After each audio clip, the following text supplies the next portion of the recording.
রিমান্ডে নিলে ব্যাপক টর্চার, ঝুলাইয়া গরু ছাগলের মতো ঝুলাইয়া কারেন্টের শক দেয় এবং সিনিয়র জুনিয়র নাই, চট থাপ্পড় গরুর মতো হাত পাও বাইন্দা পিটাইতেছে।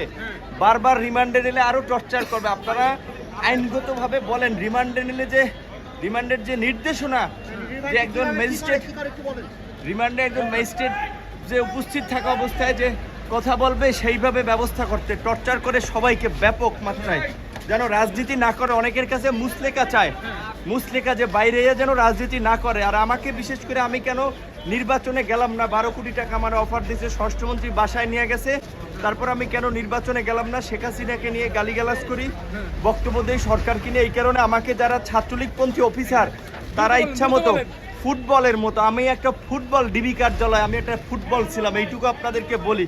এখনো যদি আমার প্রস্তুত শরীর, এই যে দাগ এখনো এই সাথেও শুকায় নাই, এই এখনো শুকায় নাই।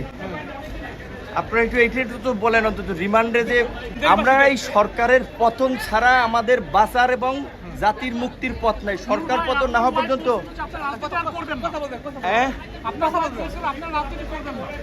আমাকে তো বাঁচতে দিবেন, আমাকে বলছে পঙ্গু করে দিবে ইলিয়াস আলীর মতো। যদি আমি ওদের আমাকে বলছে যে পঙ্গু করে দেবে, আমার মতো দু একজন নূর না থাকলে তাদের কিচ্ছু হবে না। আমি শুধু এইটুকু বলি যে আমার শারীরিক পরীক্ষা করা দরকার, চিকিৎসা করা দরকার। আমার ইনজেকশন পুশ করছে, এটি কি স্লো পয়জন?